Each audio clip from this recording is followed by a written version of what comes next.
Hannah Miller learned she was pregnant in a room too quiet for such a miracle. The physician did not smile at first. That was what frightened her. He only looked down at the report in his hands, reread the line, then adjusted his spectacles as if one word had become too heavy for paper. Hannah sat very still on the edge of the examination chair, both hands folded over her soft stomach. Her white fingers pressed lightly into the pale blue fabric of her day dress. She could hear rain tapping against the high palace windows. Somewhere beyond the royal infirmary, servants were rushing through the halls, preparing for whatever celebration the council had announced that morning without telling her. But inside the physician's room, everything had stopped. Finally, Dr. Harlan lifted his eyes. "My Luna," he said quietly. Hannah's breath caught. Not because he looked worried, because his voice had changed. Gentler, careful, almost reverent. He handed her the folded paper. She took it with both hands. The ink blurred for half a second before her eyes found the word. Pregnant. Hannah did not move. The rain continued. The candle beside the medicine cabinet flickered. Dr. Harlan said something about early signs, careful rest, another examination in 2 weeks, but his voice moved far away, fading behind the single word now living in her hands. Pregnant. After 7 years. 7 years of smiling when councilwomen lowered their voices near her. 7 years of pretending not to notice when elders discussed heirs as if her body were an unfinished political problem. 7 years of watching Alpha King Ethan Caldwell turn silent every time another physician report came back empty. 7 years of hope arriving monthly, softly, foolishly, then leaving. Hannah read the report again, then a third time, then a fourth. The word remained. Pregnant. A laugh rose in her throat and broke before it became sound. Her eyes burned, but no tears fell. Not yet. Perhaps happiness, real happiness, needed a moment to become believable.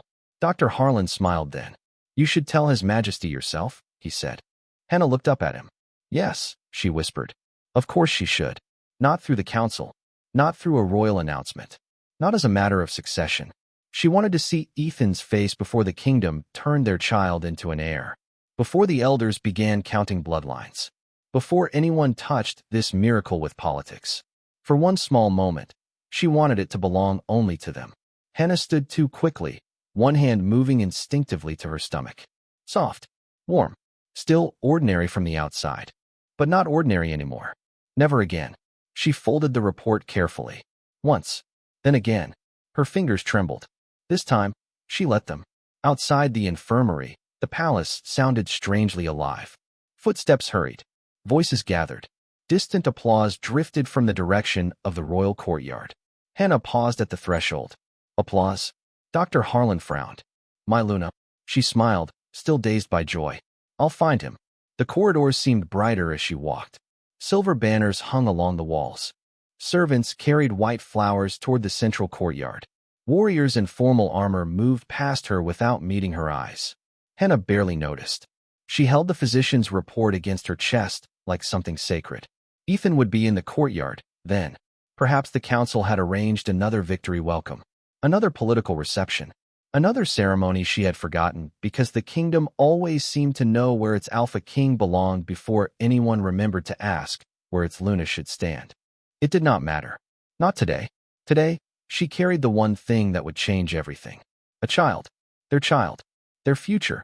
For the first time in years, Hannah Miller ran through the palace without feeling heavy, without feeling watched, without feeling like her soft body and gentle face made her too easy to overlook. She ran because joy had finally become faster than fear. Then she reached the royal courtyard. And stopped. The entire kingdom was already there. Nobles filled the balconies. Warriors lined the stone steps. Citizens crowded beneath silver banners, cheering toward the center of the square. At first, Hannah saw only Ethan. Tall, crowned, beautiful beneath the pale morning light. Then she saw the woman beside him. Olivia Hart, Ethan's ex, his first love. The woman he had once promised Hannah belonged only to the past. Olivia stood close enough for the kingdom to remember her. Close enough for Hannah to forget how to breathe. The report crumpled slightly beneath her fingers. And across the courtyard, Ethan reached for Olivia's hand. The courtyard had never sounded so far away while Hannah was standing inside it. Applause moved around her in waves. Bright, loud, merciless. People cheered from the balconies, from the marble steps, from the open gates where citizens crowded shoulder to shoulder beneath silver banners. Warriors struck the ends of their spears against stone in perfect rhythm. Nobles smiled with practiced delight, their faces lifted toward the Alpha King and the woman beside him. No one looked at Hannah. That was almost kind. Almost. She stood at the edge of the royal courtyard with the folded physician's report pressed against her chest, her breath caught somewhere between joy and dread. Only minutes ago, that paper had felt sacred in her hands. Now it felt fragile, too fragile for this place. At the center of the courtyard, Alpha King Ethan Caldwell held Olivia Hart's hand. Not formally, not politically, not the way a ruler touched a guest before witnesses. His thumb rested over her knuckles with a familiarity that did not belong to duty. Hannah saw it. So did the kingdom. That was why they were cheering. Olivia looked exactly as Hannah remembered, and nothing like she had hoped. Beautiful, slender, golden-haired, dressed in pale rose silk that made the morning light soften around her. She stood beside Ethan with the ease of someone returning to a place that had waited, not someone visiting a court she had abandoned years ago. Hannah's fingers tightened around the report. The edge of the paper bent beneath her thumb. She forced herself to loosen her grip. Careful. There was a child in that paper. A future. A tiny life that deserved gentleness even if the world around it had suddenly become sharp. Ethan lifted his free hand, and the courtyard quieted instantly. That had always been his gift. Command. One motion, and thousands obeyed. Once, Hannah had loved that about him. The steadiness. The power. The way rooms rearranged themselves around his will. Now she wondered how long she had mistaken control for safety. My people, Ethan began. His voice carried clearly across the courtyard. Strong. Certain. Royal. Many of you remember Olivia Hart. A softer cheer rose. Of course they remembered. The court had never truly let Hannah forget. Olivia Hart, Ethan's first love. Olivia Hart, the woman who left before his coronation. Olivia Hart, whose absence had been treated like tragedy while Hannah's presence became convenience. Hannah remembered the first year of her marriage. The way older nobles compared her gently to a ghost. Olivia had played the harp. Olivia had danced beautifully. Olivia had understood Ethan before the crown made him hard. Hannah had understood him after. That had never sounded as romantic. Ethan turned toward Olivia. His expression changed. Not much. Enough. The kind of softness Hannah had learned not to ask for in public because wanting it made her feel foolish. Years ago, he said, I believed I had lost something I could never recover. The courtyard grew very still. Hannah stopped breathing. The report rested against her stomach now. Beneath her palm, nothing moved yet. Too early. Too secret. Too innocent to know its father was speaking of another woman as the lost thing worth recovering. Olivia's eyes shone. Ethan smiled at her. Hannah felt the smile like a door closing. I told myself duty was enough, he continued. That the crown required sacrifice. That the past should remain buried. A strange sound filled Hannah's ears. Not the crowd. Not the banners snapping in the morning wind. Her own heartbeat. Slow. Heavy. Understanding before she wanted it. He had said duty. Not marriage. Not Hannah. Duty. As if 7 years beside him had been an honorable burden. As if every quiet dinner, every unanswered hope, every month she waited for a child and blamed herself when none came, had been part of the sacrifice he was now brave enough to stop making. The physician's report trembled in her hands. This time, she could not stop it. Ethan raised Olivia's hand slightly. The crowd inhaled as one body. Hannah looked at their joined hands, then down at the folded paper. Pregnant. The word seemed smaller now. Not less true. Only more alone. Ethan's voice lowered, but still carried. I was wrong. Olivia covered her mouth with her free hand. The nobles leaned closer. The kingdom prepared itself for romance. Hannah prepared herself for impact. Ethan looked only at Olivia when he said it. I never stopped loving her. Silence. One heartbeat. 2. 3. Then the courtyard erupted. Cheers rose so violently that birds lifted from the palace roofs. Nobles applauded. Warriors struck their spears again. Citizens cried out Olivia's name like a blessing returned. Hannah stood at the edge of it all. The Luna. The wife. The woman carrying his child. And no one saw her. For one impossible second, she almost laughed. Not because anything was funny. Because the timing was so cruel it felt deliberate. As if fate itself had waited for the moment, she carried Ethan's future in her hand to show her where his heart had always been buried. The report bent again. Hannah looked down. Slowly, carefully, she smoothed the crease with her thumb. No, not this. Not the child. Whatever broke today would not be allowed to touch the tiny life that had done nothing but arrive. Across the courtyard, Ethan leaned closer to Olivia as the kingdom cheered. He still had not seen Hannah. Hannah Miller did not walk toward him. That surprised her. Somewhere inside her, there was still a woman who should have moved. A wife who should have crossed the courtyard, touched Ethan's arm, and whispered his name before the entire kingdom swallowed her place completely. That woman had waited 7 years. She should have been desperate. She should have shouted. She should have unfolded the physician's report and forced the word pregnant into the space between Ethan Caldwell and Olivia Hart. But Hannah only stood still. The applause continued around her, bright and brutal, while her husband held another woman's hand beneath the mourning banners. Olivia was crying now. Beautifully, of course. One tear at a time, graceful enough for the nobles to admire, soft enough for the kingdom to forgive everything she had once left behind.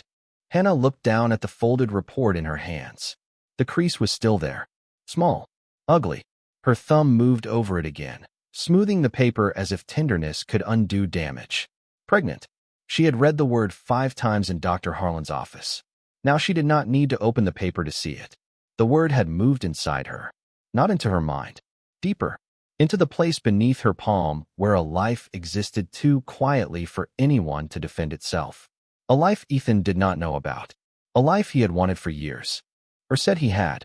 Hannah breathed in slowly.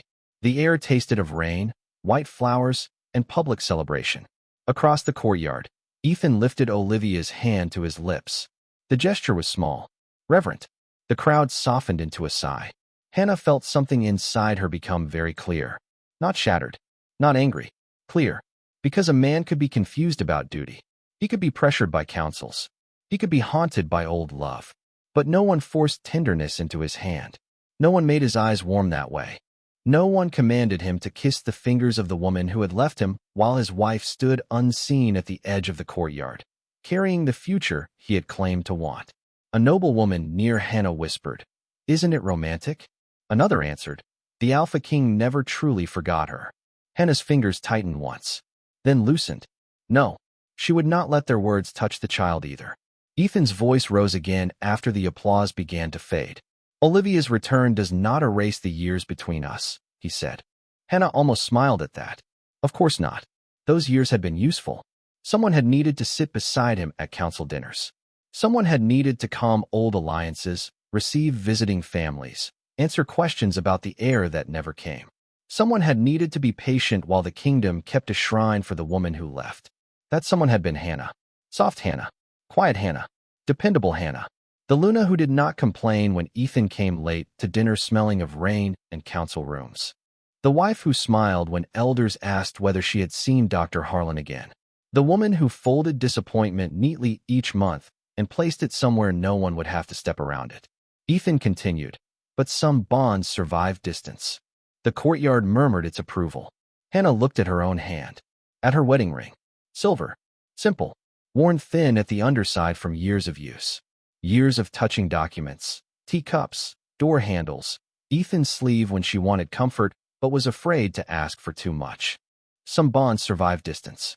Yes, and some died in plain sight while everyone called it beautiful. Olivia turned slightly toward the crowd, her fingers still enclosed in Ethan's. "I never wished to cause pain," she said, voice trembling just enough. "I only came home." Home. The word landed quietly. Hannah felt it more than she expected. Because if Olivia had come home, then what had Hannah been living inside all these years? A borrowed room? A waiting chair? A warm body holding a place for a ghost? The physician's report rested against her stomach. The answer arrived with a calmness that frightened her. No, not anymore. A child shifted nothing yet inside her, too small to move, too new to announce itself. But its existence changed the shape of every question. Hannah could have endured being second. She had, in ways she was only now brave enough to name. But her child would not be born into second place.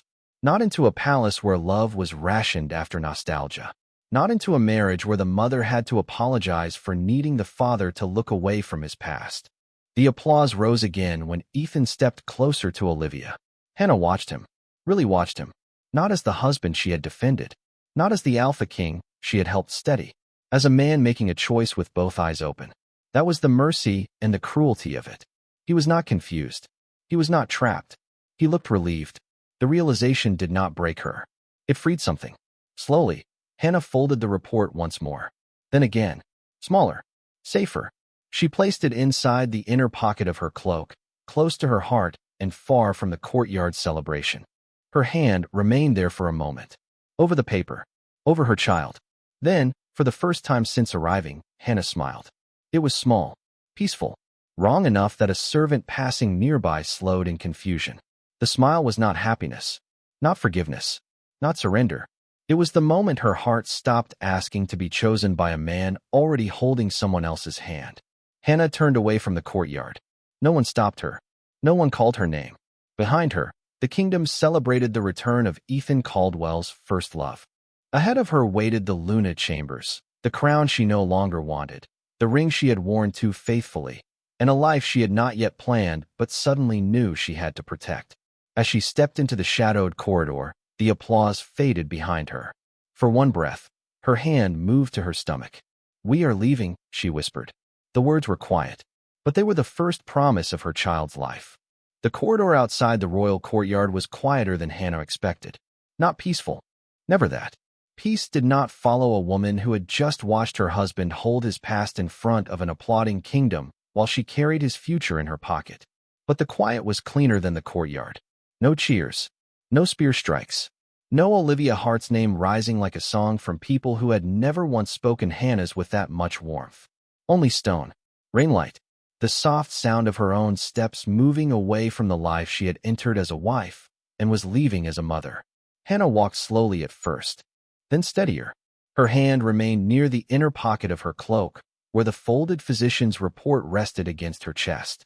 It felt heavier now, not because the paper had changed, but because the secret had. In the infirmary, it had been joy. In the courtyard, it had become protection. By the time she reached the eastern stair, it had become a decision. A maid turned the corner carrying a silver tray and stopped abruptly. "My Luna." Hannah looked at her. The girl was young. 17, perhaps. Freckled, nervous, kind in the way servants often were when they had watched too much and were allowed to say too little. Hannah recognized her. Lily. She had brought tea during the long winter when Ethan was away at the southern border, and the council kept asking Hannah whether there had been any news from Dr. Harlan.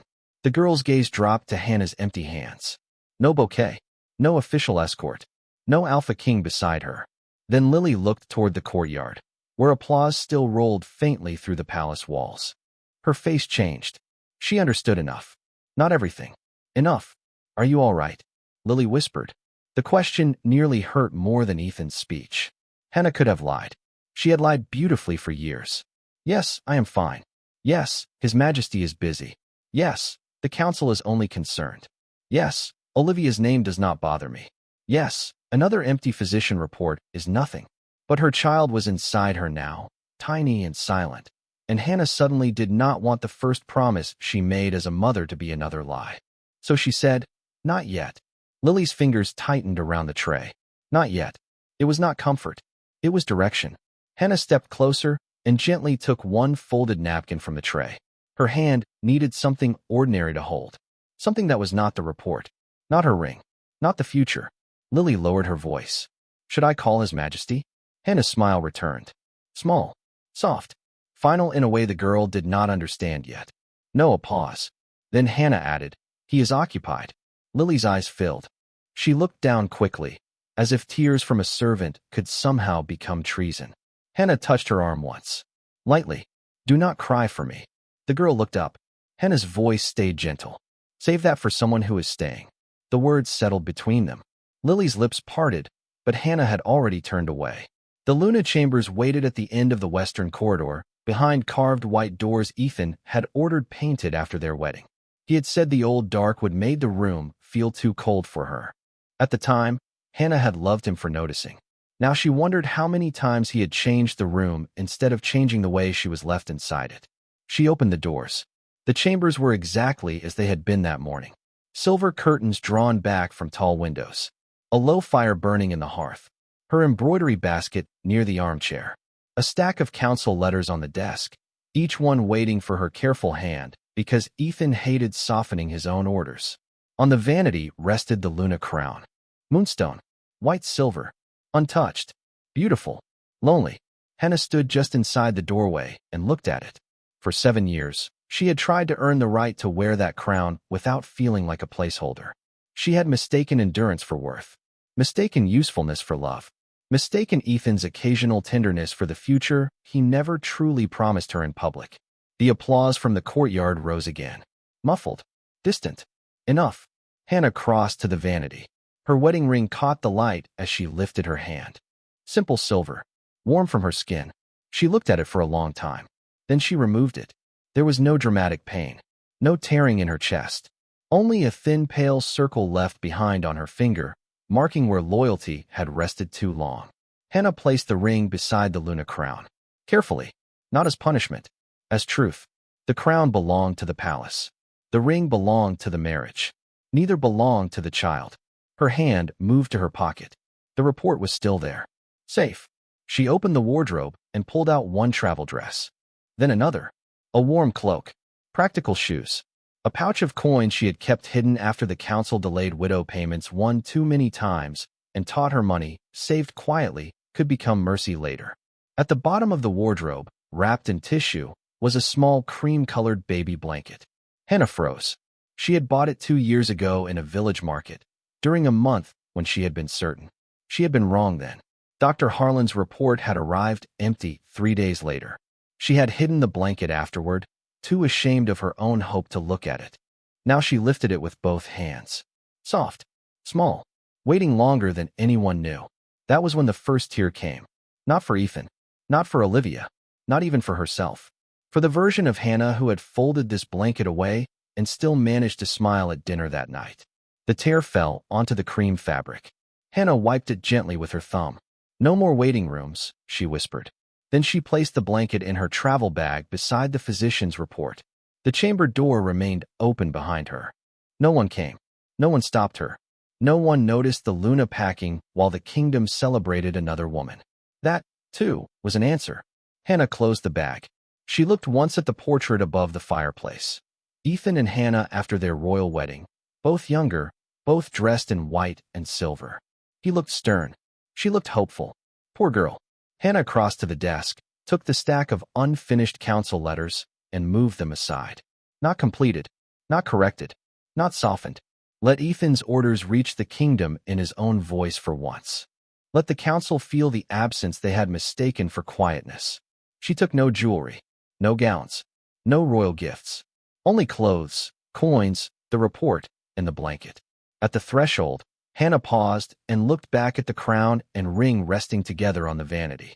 No note. No explanation. If Ethan wanted the reason, he could ask the hand he had chosen to hold in front of her. Hannah stepped into the corridor with the travel bag in one hand and her other hand resting lightly over her stomach. Behind her, the Luna chambers stayed bright, perfect, and emptying. Ahead of her, the old southern passage led beyond the palace gardens. Tawa?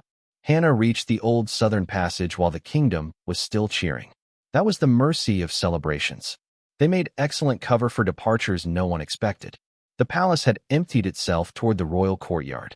Servants ran with trays of wine and white flowers. Guards stood at ceremonial posts instead of practical ones. Council aides hurried past open windows, carrying messages about Olivia Hart's return as if history itself had come home wearing silk. No one watched the quiet corridors. No one watched the Luna. They had spent years not watching her properly. Tonight, that finally helped. Hannah moved through the lower hall with her travel bag in one hand and the cream baby blanket tucked carefully inside it. The physician's report rested in the inner pocket of her cloak, close enough that she could feel its folded edge against her chest each time she breathed. Pregnant. The word had stopped feeling like news. It had become a heartbeat. Not the child's. Not yet. Hers. A rhythm beneath every step. Leave. Protect. Do not look back. At the end of the southern hall stood a narrow chapel used only during mourning weeks. Its wooden doors were half open, the air inside cool and scented faintly of old incense. Moon goddess candles lined the altar, unlit beneath the pale afternoon light. Hannah slipped inside. She had learned about the passage years ago while reviewing renovation records Ethan had never bothered to read.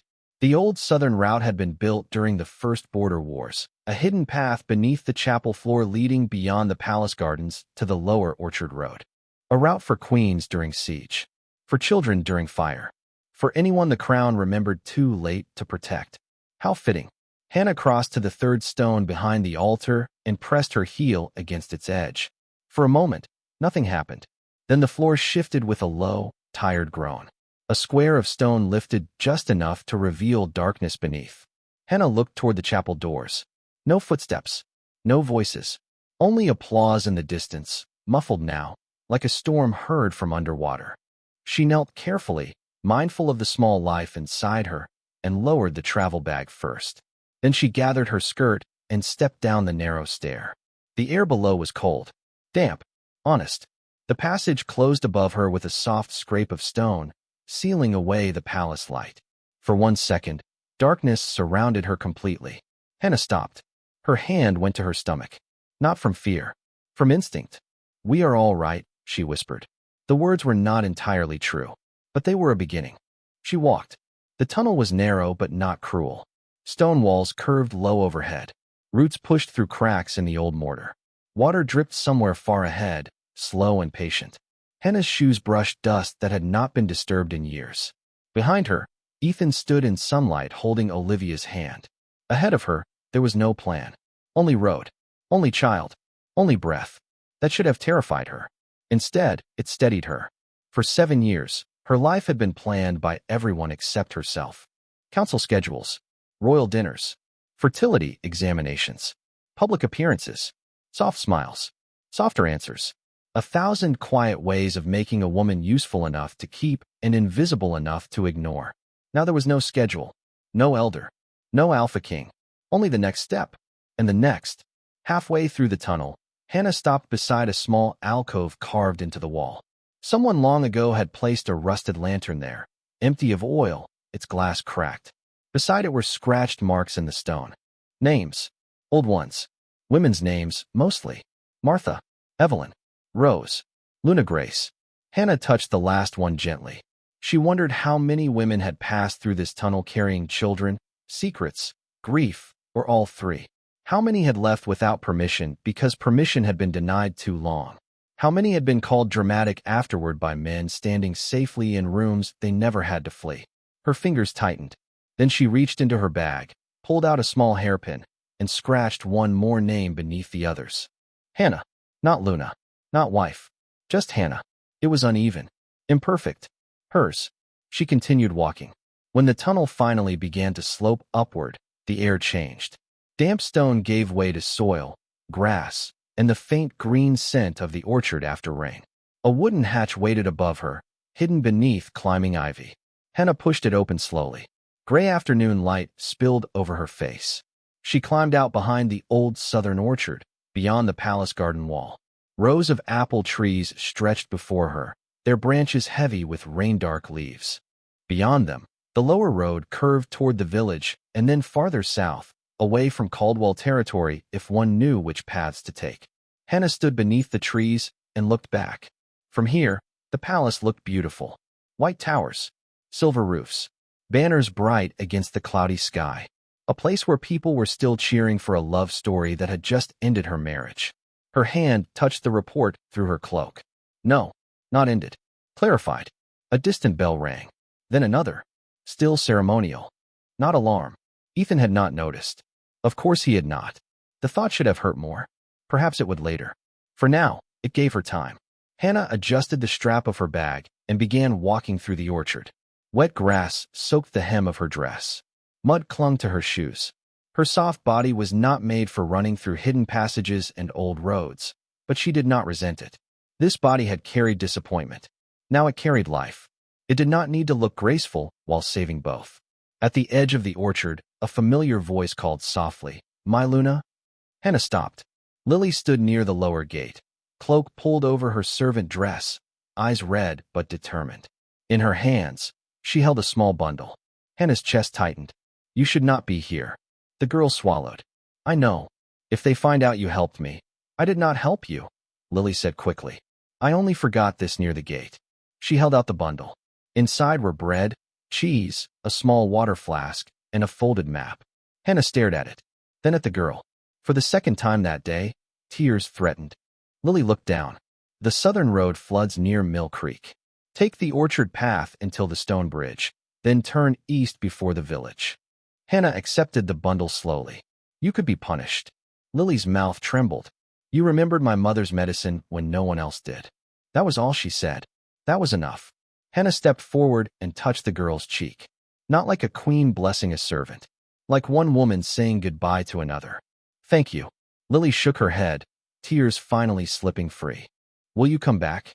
Hannah looked past her to the road, then to the palace, then down at the place beneath her cloak where her child rested, too small for the world, and already the reason she would not return to it unchanged. No, she said softly. The word did not break. Lily nodded as if she had expected that answer and hated it anyway. Behind them, the palace bells shifted. 1, 2, 3. Not ceremonial now. Alarm. Hannah turned. High above the orchard wall, the white towers seemed suddenly less beautiful. Ethan had noticed. Or someone had. Lily grabbed Hannah's hand once, quickly. Go. Hannah did. She did not run at first. Then the fourth bell rang. She moved faster. Through wet grass. Past the apple trees. Onto the lower road. Away from the palace, the crown, the ring, the applause, the woman Ethan had chosen, and the man who would soon find a Luna chamber full of everything except the one person he had believed would always wait. Hannah did not look back. At first, Ethan Caldwell did not notice Hannah was gone. That fact would punish him later. Not immediately. Immediately, he was surrounded by applause, council voices, Olivia Hart's trembling smile, and the careful satisfaction of a kingdom that believed it had just witnessed a romantic restoration instead of a marriage breaking in silence. Olivia stood beside him with her hand still in his. Her fingers were cool, familiar, a memory made physical. For years, Ethan had wondered what it would feel like if she returned, whether the old ache would disappear, whether the part of him that had hardened after she left would finally soften. Now she was here. The kingdom was cheering. His council looked relieved. And somewhere beneath all of it, something felt wrong. Small at first. A draft under a closed door. A note missing from a song. Ethan turned his head slightly toward the edge of the courtyard. He did not know why. The crowd was thick there. Servants moved between noble families. Warriors stood in polished lines. White flowers swung from silver poles in the damp air. No Hannah. His brow tightened. She had been there, hadn't she? He tried to remember. Had he seen her before the announcement? Had someone told her Olivia had returned? Had the council arranged a place for the Luna? A place. The word sat badly in his chest. Olivia squeezed his hand. Ethan looked back at her. Her eyes were bright with tears. You said it, she whispered, almost laughing through emotion. After all this time. The crowd cheered again. Ethan smiled because he was supposed to. Because every eye in the courtyard expected the Alpha King to look certain. Because Olivia was watching him like he had finally become the man she had waited for. But the wrongness remained. Quiet. Insistent. An advisor approached his other side, bowing quickly. Your Majesty, the council recommends moving the reception into the West Hall. Lady Hart should greet the elder families before rumors distort the meaning of your declaration. Rumors. Meaning. Declaration. Ethan nodded without hearing much of it. Where is Hannah? He asked.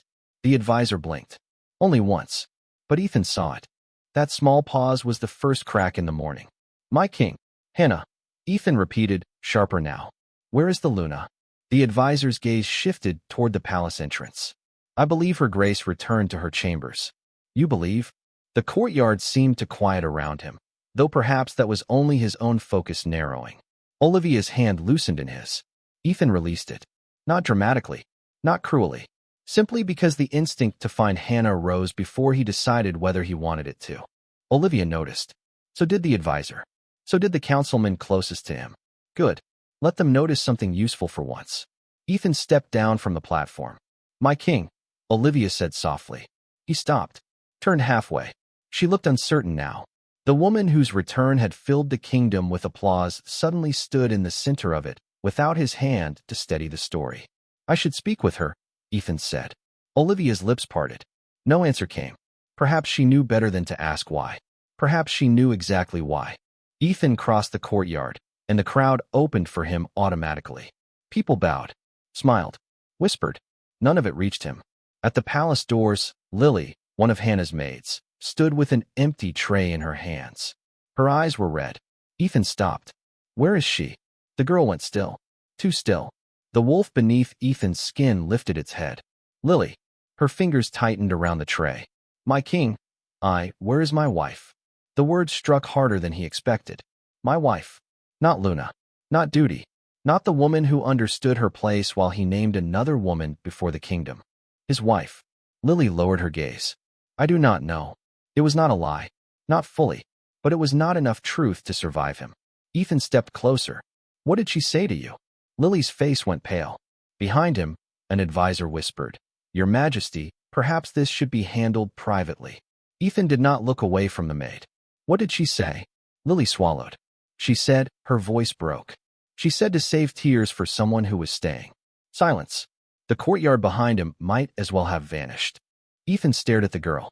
The words entered him slowly. Then too fast. Someone who was staying. He moved before anyone could stop him. Through the western corridor. Up the white stair. Past guards who flattened themselves to the walls as their king passed with a face no one wanted to question. The doors to Hannah's chambers stood open. That was wrong. Hannah never left them open. Ethan stepped inside. The room was bright. Perfect. Empty. The fire still burned low.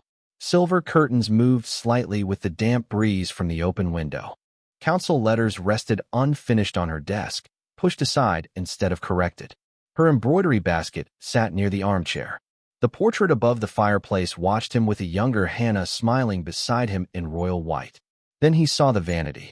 The Luna crown rested on its cushion. Beside it lay her wedding ring. For a moment, Ethan did not understand what he was seeing.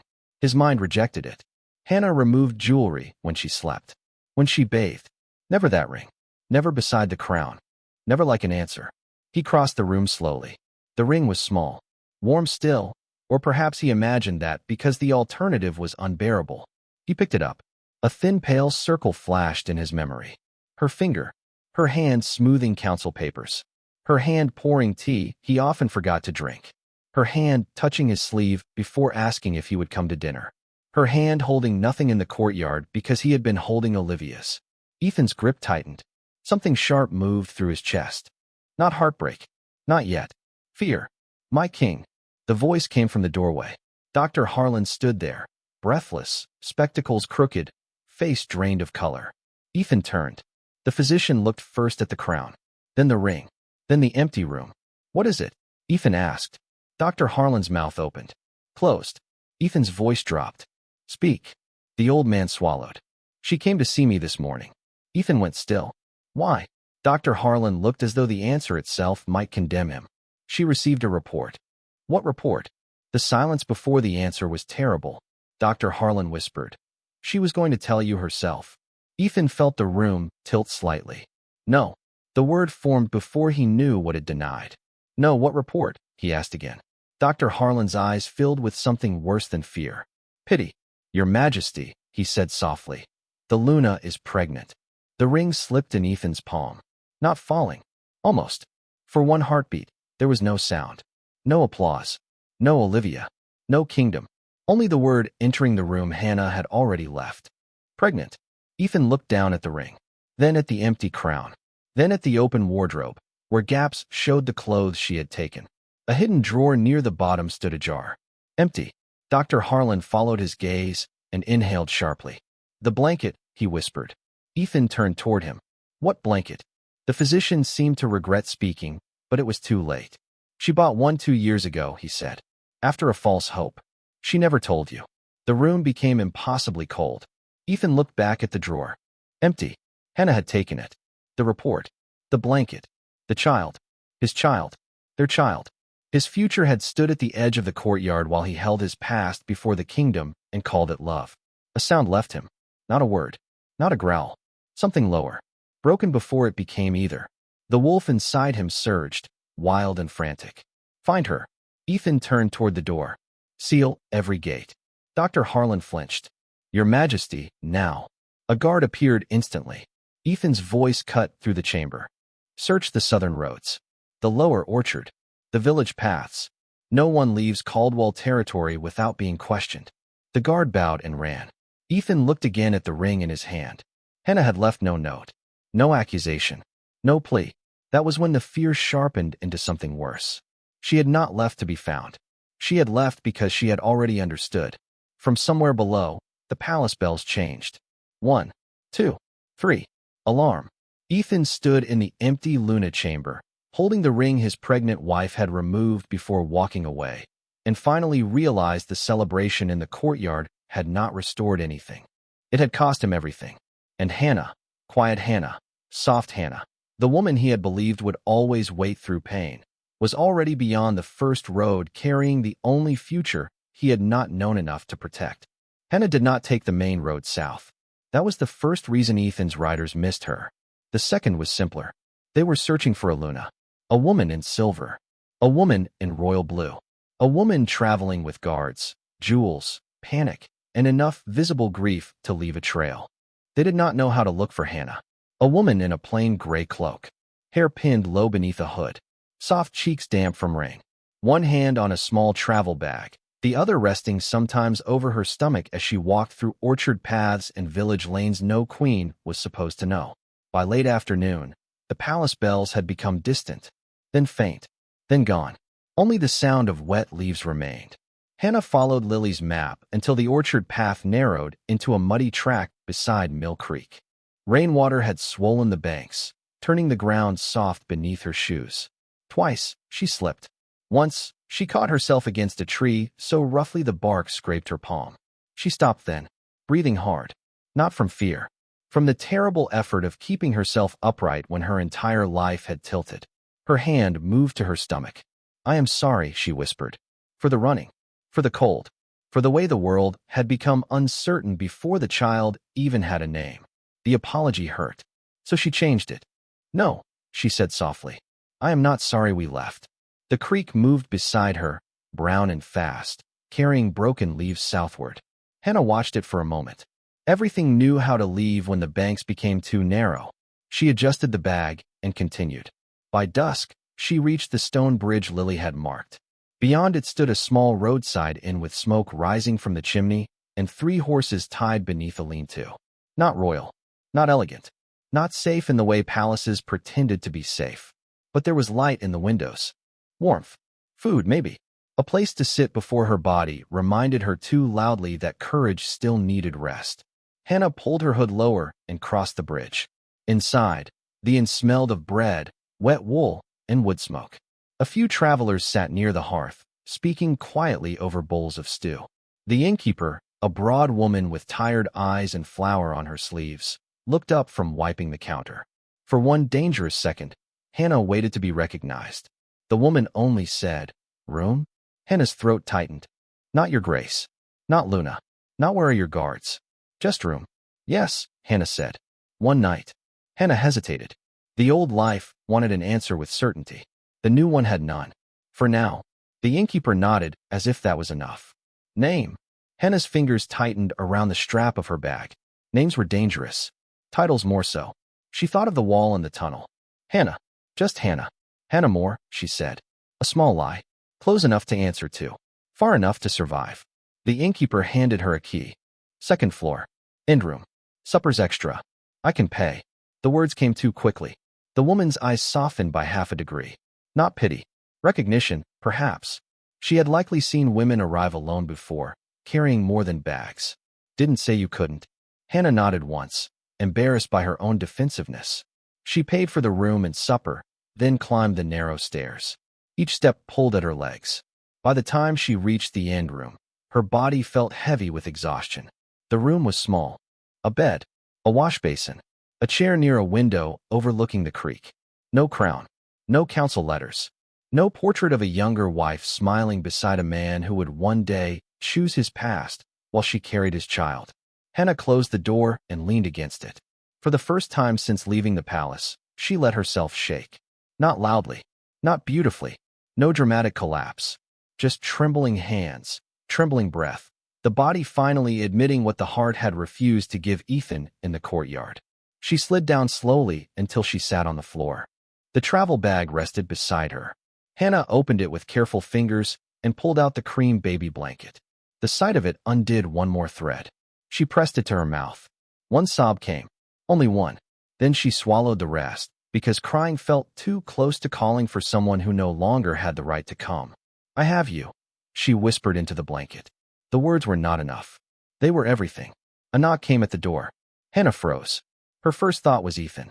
Impossible. Too soon. Still, fear moved through her body before logic could stop it. The knock came again. Gentler. Stu, the innkeeper called. And tea. Hannah closed her eyes, breathed, then stood carefully and opened the door. The woman held a tray. Her gaze flicked once to the blanket in Hannah's hand, then away. Not asking, not taking. Bless her for that. Thank you, Hannah said. The innkeeper stepped just far enough inside to place the tray on the small table. Road's bad tonight. If you're heading south, wait until morning. Hannah nodded. I will. The woman looked at her more closely. You traveling alone? A dangerous question. A kind one, too. Hannah chose the smaller truth. Yes. The innkeeper's face hardened, not at her, but at some private memory. Then keep the chair under the door handle after I leave. Hannah stared. The woman continued. Not because this is a bad inn. Because the world is. Then she left. Hannah stood very still after the door closed. A strange gratitude rose inside her. Sharp. Painful.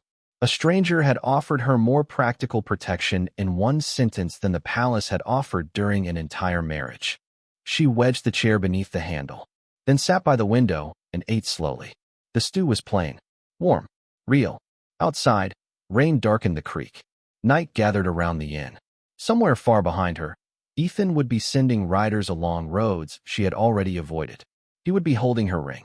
Perhaps Dr. Harlan had told him by now. Perhaps he knew. Hannah's hand moved to her stomach. Would that change anything? No. Not the courtyard. Not Olivia's hand in his. Not the years of being made quiet enough to keep.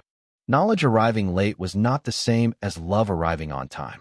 She finished the tea, then unfolded the physician's report under the small lamp. Pregnant. The word looked different here. Less royal. Less political. More hers. Hannah touched it gently. For now, she whispered, you are only mine.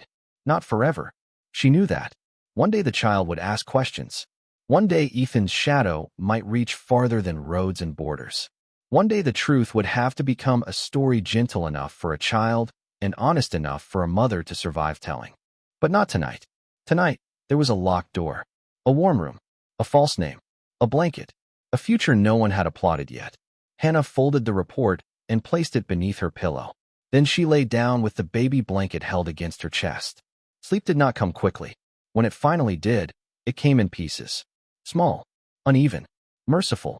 And miles behind her, beneath the dead glow of palace lanterns, Ethan Caldwell ordered every southern road searched without understanding that Hannah had already become the one thing his soldiers did not know how to find. A woman who no longer wanted to be brought home.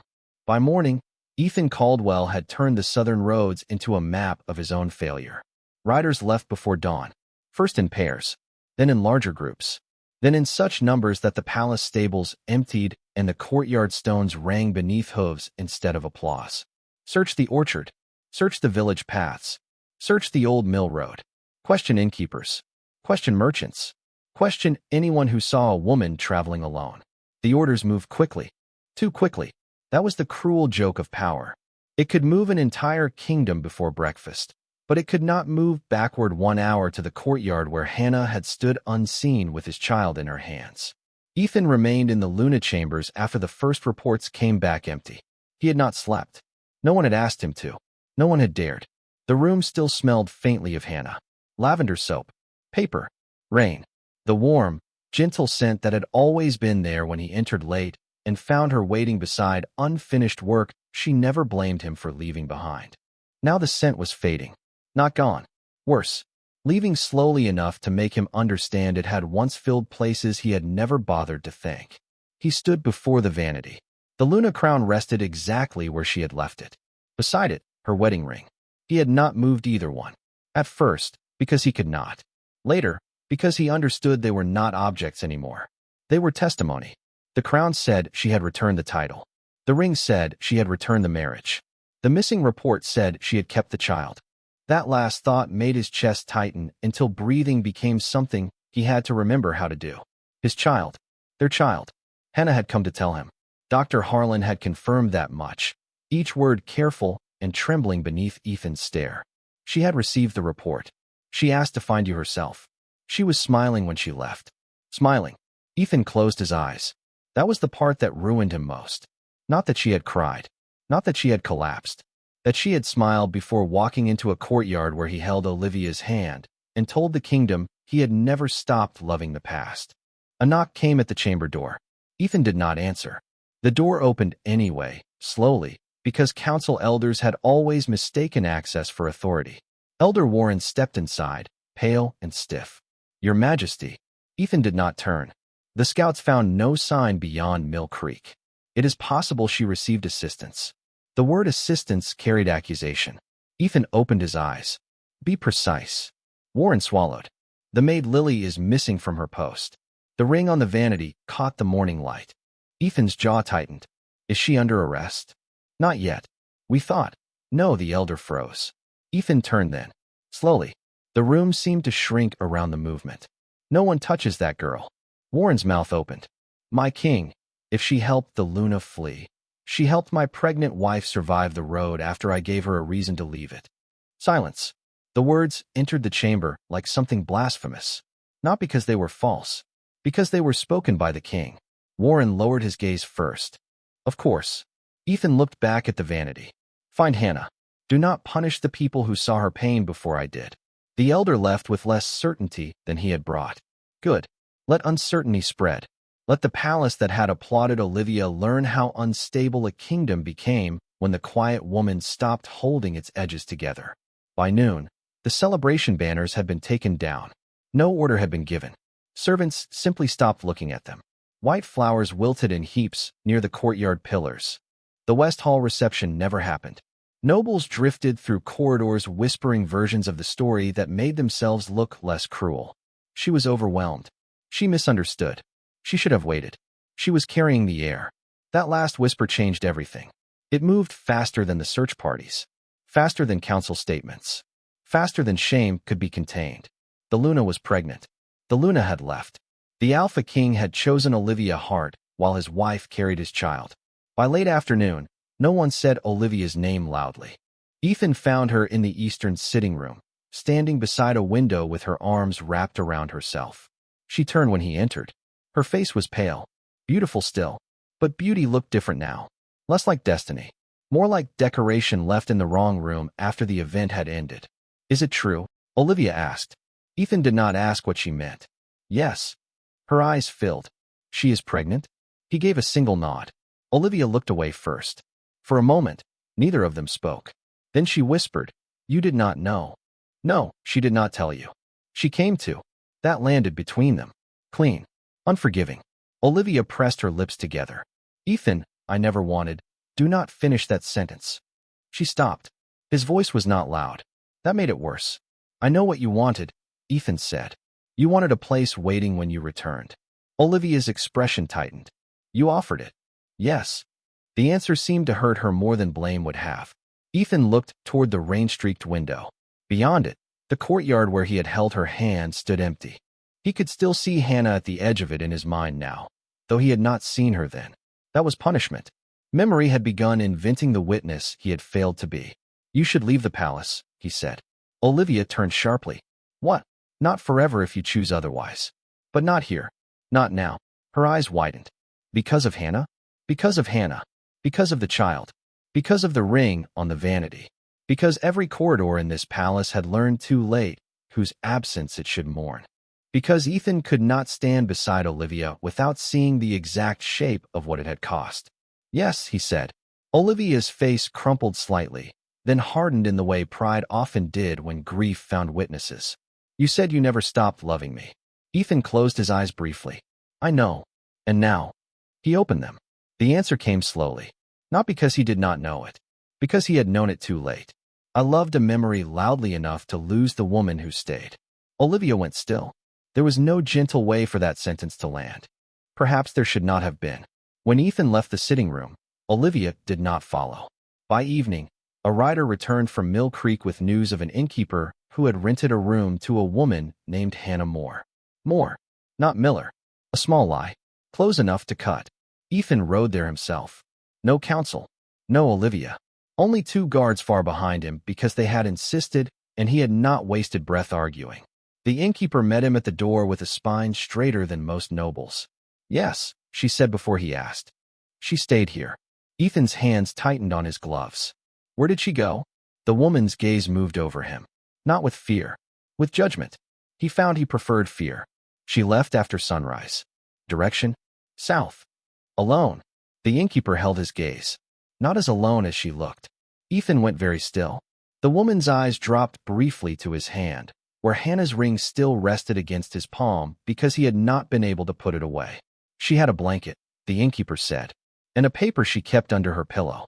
Ethan's throat closed. She was tired. The woman continued. Polite. Paid for everything. Put a chair under the door like I told her. His eyes lifted. You told her? Women traveling alone should know how to keep a door closed. The sentence entered him like an accusation no court could soften. Ethan had given Hannah guards, jewels, titles, rooms, and a crown. A stranger had given her the advice that helped her sleep. Did she seem afraid? He asked. The innkeeper considered lying. He saw that she did. Then she chose not to. She seemed finished. Finished. Not furious. Not broken. Finished. Ethan looked past her into the small inn, toward the staircase Hannah must have climbed, the room where she had slept with his child beneath a false name, the door she had braced against the world because the palace had stopped being safe enough to trust. Did she leave anything? He asked. The innkeeper reached behind the counter and placed something on the wood, a single torn scrap from the edge of Lily's map. Nothing written on it except a small ink mark near the eastern road. Not a note. Not a message. Only direction. Away. Ethan picked it up carefully. His riders waited outside. The road south stretched beyond the inn, wet and narrowing beneath low clouds. For the first time since the search began, Ethan understood the difference between finding Hannah and bringing her back. He could perhaps do the first. He no longer knew if he had any right to attempt the second. Behind him, the innkeeper said, If you love her, do not make her afraid to be found. Ethan closed his hand around the scrap. Rain began again. Soft. Cold. Deserved. He stepped outside and looked down the road Hannah had taken. No bells followed her now. No applause. No crown. Hannah left the inn before the road fully woke. The sky was still gray. Not morning. Not night. That in-between hour when the world had not yet decided what it wanted to become. She understood that feeling. The innkeeper gave her bread wrapped in cloth, a second flask of water, and no questions. That last kindness mattered most. Hannah paid for the food, adjusted her plain gray cloak, and stepped back onto the southern road with the physician's report tucked safely beneath the lining of her bag. Not in her pocket now. Too close to her heart had begun to hurt. The cream baby blanket rested beside it, folded neatly, dry and soft. She had slept with it against her chest. For a few hours, she had dreamed of nothing. That felt like mercy. Now the road waited. Wet. Narrow. Uncertain. Hannah followed the eastern mark on Lily's map until the land changed from orchard paths into low hills. Stone fences bordered the fields. Farmhouses appeared in the distance, smoke rising from chimneys. A few villagers passed her with carts, glancing once at her hood, her bag, her tired steps, then looking away with the practiced discretion of people who knew trouble often wore good fabric poorly hidden. No one called her Luna. No one bowed. No one asked where her guards were. Each absence loosened something in her. By midday, she reached the small market village of Briar Glen. It sat near the edge of Caldwell territory, close enough to still use Ethan's coin, far enough that royal announcements arrived late and distorted. Hannah stopped outside the apothecary. Her legs ached. Her back hurt. Hunger had become dull and constant. Dr. Harlan had said careful rest. Dr. Harlan had not accounted for a public betrayal, a hidden passage, and an under a false name, and the fact that the father of her child might be searching every southern road by sunset. She went inside. A bell rang above the door. The apothecary was an older black woman with silver-threaded hair pinned high and sharp eyes that missed nothing. She looked Hannah over once. Not rudely. Professionally. "You need sitting before medicine," the woman said. Hannah blinked. "I beg your pardon." "You heard me." The woman pointed toward a chair near the counter. "Sit before you fall, and make me catch you." Hannah almost smiled. Almost. She sat. The woman poured water from a clay jug and placed it in her hands. "How far along?" Hannah went still. The shop quieted around her. The woman's expression did not soften, but her voice lowered. "I have delivered enough children to recognize the way a woman holds herself when she is carrying a secret and trying not to scare it." Hannah looked down at the cup. For one moment, she considered lying. Then she remembered the innkeeper, the chair beneath the door, the map in Lily's hands, the scratched names in the tunnel. Women survived because somewhere, another woman decided truth did not always need to be used as a weapon. "Early," Hannah said. "Very early." The apothecary nodded. "Traveling alone?" "Yes." "Leaving danger or looking for it?" Hannah held the cup tighter. "Leaving a palace." The woman paused. That was all. No gasp.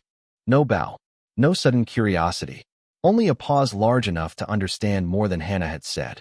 "Then you need food that keeps, ginger root, fever leaf, and directions that do not pass through the main southern post." Hannah's throat tightened. "You do not know who I am." The woman began gathering bundles from the shelves. "I know enough." A laugh almost escaped Hannah, but it broke into breath instead. The apothecary glanced back. "Name?" Hannah hesitated. "Hannah Moore." The woman gave her a dry look. "Try again when you trust me. For now, Moore will do." That should have frightened her. Instead, it steadied her. The woman wrapped the herbs in brown paper. "There is a midwife in Ashbrook beyond the eastern ridge. She does not ask questions unless a woman is foolish enough to need them. Tell her Naomi sent you." "Naomi. A name. A real one." Hannah touched the bundle. "Why help me?" Naomi tied the string with quick fingers. "Because men with crowns are very good at making women think survival is betrayal." Silence. Hannah looked away before the sentence found her eyes. Too late. It had already found them. The bell over the door rang again. A young man entered, rein on his shoulders, breath fast from the road. He stopped when he saw Hannah, then looked toward Naomi. "Royal riders at the north turn," he said, asking about a woman alone. Gray cloak, soft face, carrying a bag. Hannah's body went cold. Naomi did not. She placed the wrapped herbs into Hannah's bag as if the news had only confirmed the weather. "How many?" "4. Maybe more behind them." Hannah stood too quickly. The room tilted. Naomi caught her elbow. Not gently. Firmly. "Sit back down if you want to faint. Stand if you want to leave." Hannah stood. Naomi nodded once. "Good." The young man moved to the window. "They'll reach the square in 10 minutes. Hannah's hand went to her stomach. 10 minutes. Ethan was close enough now that the road seemed to shrink behind her. For one dangerous second, part of her wanted to stop. Not return. Not forgive. Only see his face now that he knew. That was the cruelty of love unfinished. It kept offering the wound a chance to ask why, even when the answer had already been public enough. Naomi stepped in front of her. "Listen carefully. Back door. Goat path behind the wash house. Follow it east until the red fence. Do not take the bridge. Take the creek stones. They are slippery, but riders cannot follow." Hannah nodded. Her throat did not work. Naomi pressed a small pouch into her hand. "Candied ginger. For nausea. I do not have enough coin for all this. You have enough trouble." Hannah stared at her. Naomi's face remained stern. That made the kindness safer. "Thank you," Hannah whispered. "Thank me by not letting him turn your return into proof that he was right to chase." The words landed hard. Hannah held them. Then she moved. Through the back door. Into the narrow yard behind the apothecary. Rain had begun again, light but cold. Chickens scattered near her feet. The goat path curved behind a row of washhouses and down toward the creek. Hannah walked quickly, one hand gripping her bag, the other steadying herself against fence posts when the mud pulled at her shoes. Behind her, the first royal horn sounded in the village square. Not loud, not threatening. Official. That was worse. Official things had a way of making fear look like law. Hannah reached the creek stones and stopped. The water ran fast between them, shallow but slick. Across the creek, the red fence marked the eastern path Naomi had described. Hannah looked down at her body. Soft, tired, carrying more than anyone could see. Then she looked back toward the village roofs, where voices were rising now.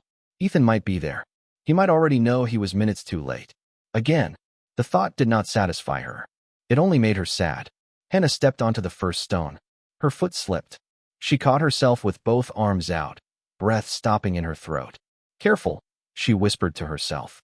No, not to herself. To them. She crossed slowly. One stone, then another. The water splashed cold over her shoes.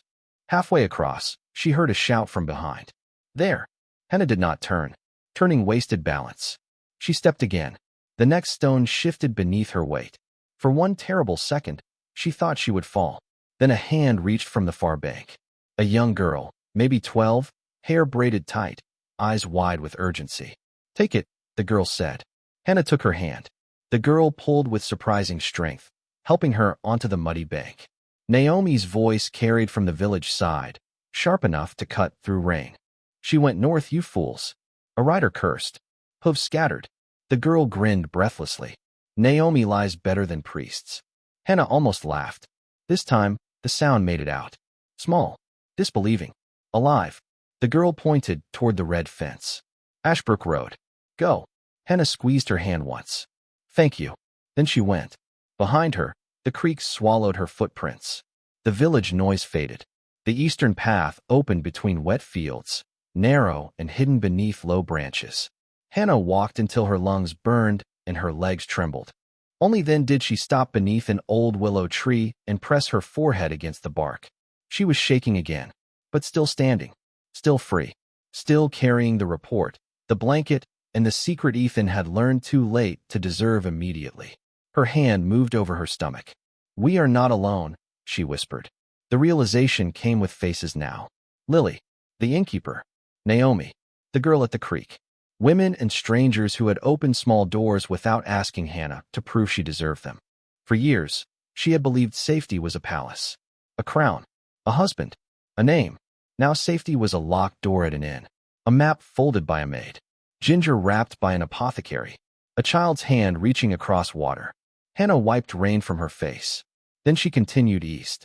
By the time Ethan's riders reached the creek, the path behind her had already disappeared into weather. And Hannah Miller, once the unseen Luna of Caldwell Palace, became harder to find with every person who understood that leaving was not always betrayal. Sometimes, it was the first honest act of motherhood. Ashbrook did not look like the kind of place where a queen would disappear. That was why Hannah trusted it. No silver towers. No marble gates. No banners with wolves embroidered in royal thread. Only low stone cottages, narrow lanes, smoke rising from brick chimneys, and wet laundry moving softly in the afternoon wind. The village sat between two hills as if it had learned long ago how to avoid being seen by people who confused visibility with importance. Hannah arrived near dusk. By then, her shoes were ruined, her cloak was damp through, and the muscles in her legs had begun to tremble with every step. The eastern path had saved her from Ethan's riders, but it had not been kind. Mud clung to her hem. Rainwater chilled the back of her neck. The travel bag dug into her shoulder. Still, she kept one hand over her stomach. Not constantly. Only when the road turned rough. Only when a wagon passed too close. Only when fear tried to remind her that she was carrying something too fragile for flight. At the edge of the village, an old wooden sign swung beneath a crooked post. Ashbrook. Below it, someone had carved a smaller line with a knife. Keep walking if you came to command. Hannah read it twice.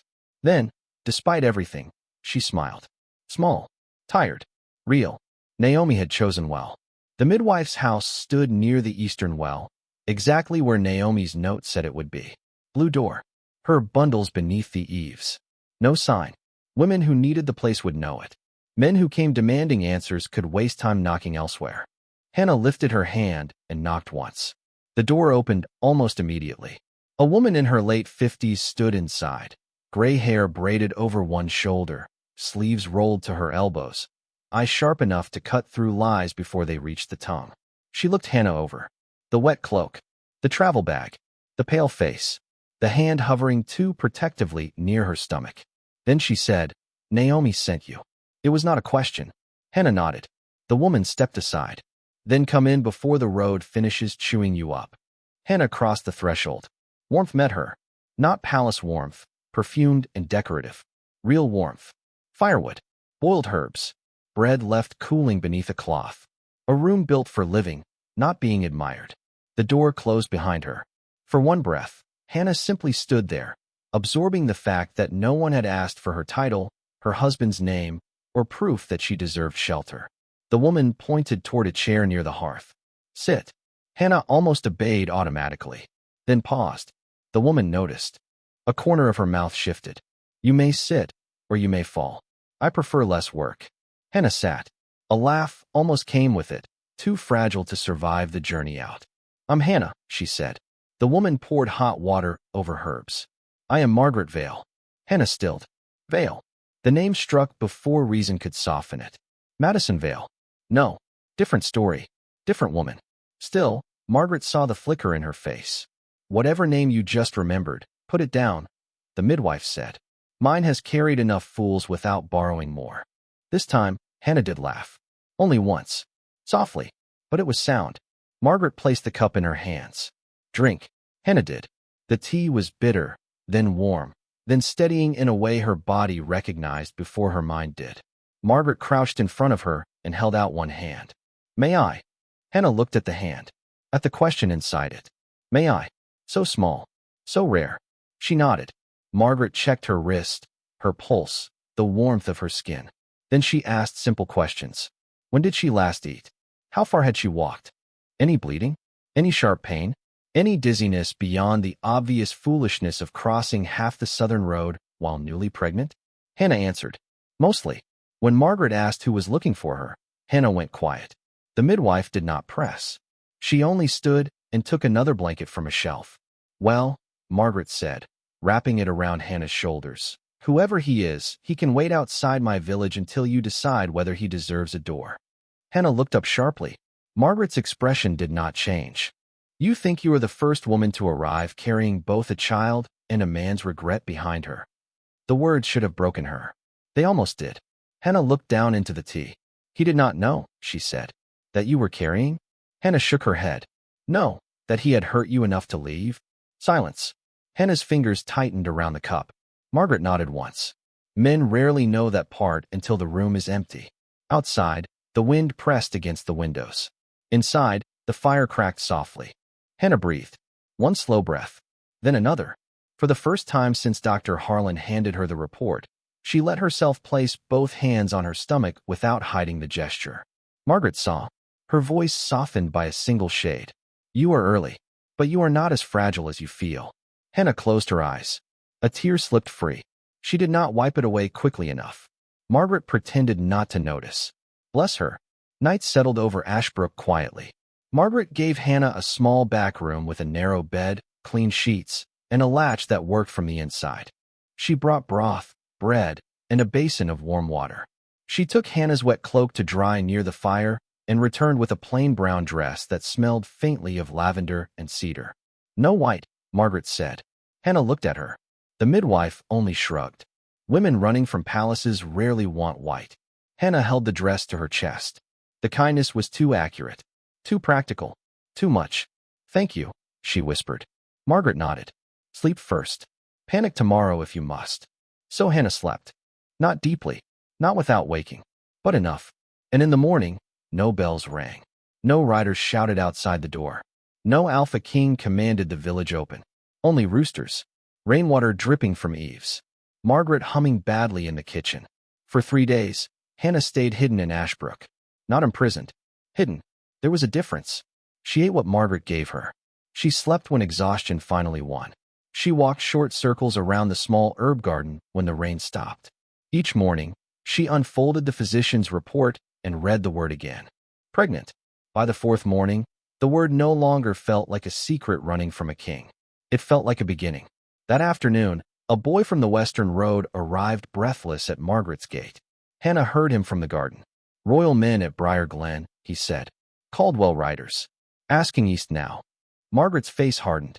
Hannah's hand moved to her stomach. Not panic. Not yet. But the old world was getting closer. Margaret turned to her. You have 2 choices. Hannah stood very still. Stay, Margaret said. and let Ashbrook lie badly for you.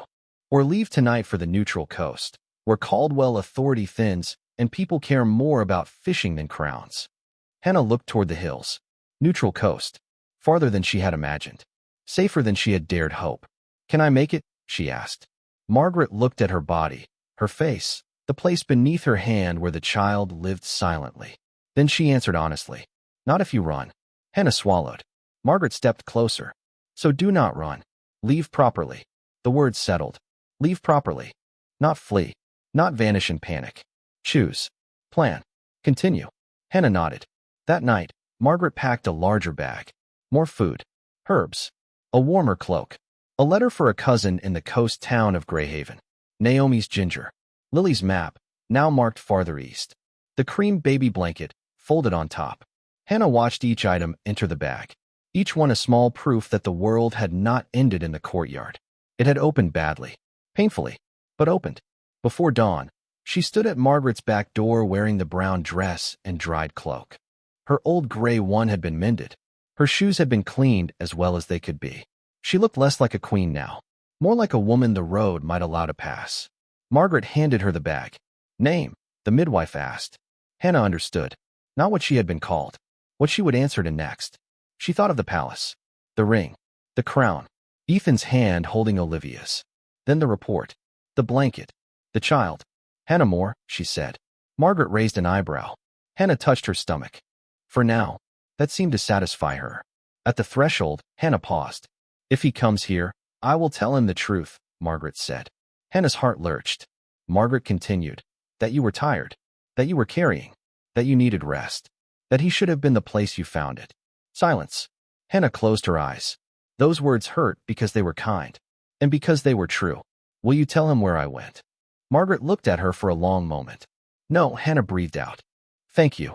The midwife shook her head. Do not thank women for refusing to hand you back to pain. Hannah stepped outside. The eastern road waited beneath a pale sky. No bells. No applause. No crown. Only the sound of morning birds and the quiet weight of a child she had chosen over a palace. Behind her, Margaret closed the door. Ahead, the road curved toward Greyhaven, toward sea air, toward a life where her child might be born without anyone calling it an heir before calling it loved. Hannah walked. Not quickly, not gracefully, properly. And by the time Ethan Caldwell's riders reached Ashbrook near noon, the woman they sought had already become a new name on a road that did not belong to him.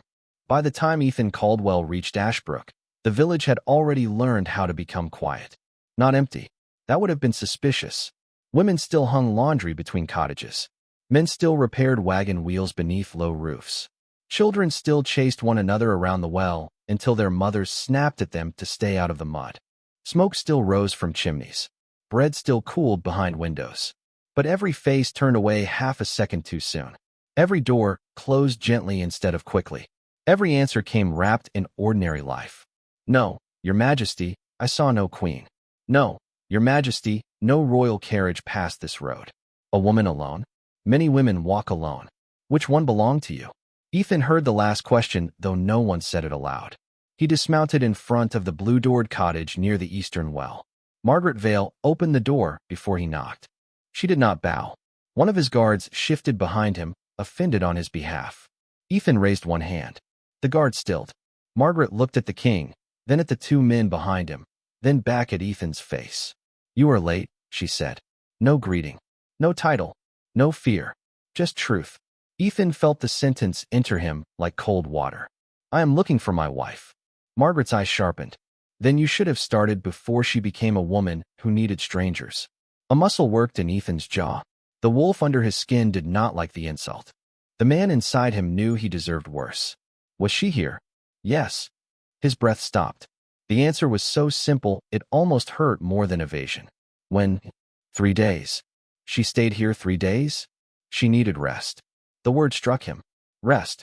Hannah had walked through rain, mud, hidden roads, inns, creeks, and fear while pregnant because of him. And when she finally stopped, it had been in a stranger's cottage with a working latch and a midwife who knew enough to ask permission before touching her wrist. Ethan looked past Margaret into the small room. A hearth. Herbs. A chair near the fire. No Hannah. Still. Something in the air seemed to remember her. Lavender. Rain. A faint trace of exhaustion turned into safety. His hand closed around the ring in his pocket. Is she well? Margaret studied him. Not kindly. Not cruelly. Carefully. As well as a newly pregnant woman can be after crossing half the southern roads because her husband humiliated her before a kingdom. One of the guards inhaled sharply. Ethan did not move. The words deserved space. He gave them that. Did she bleed? He asked.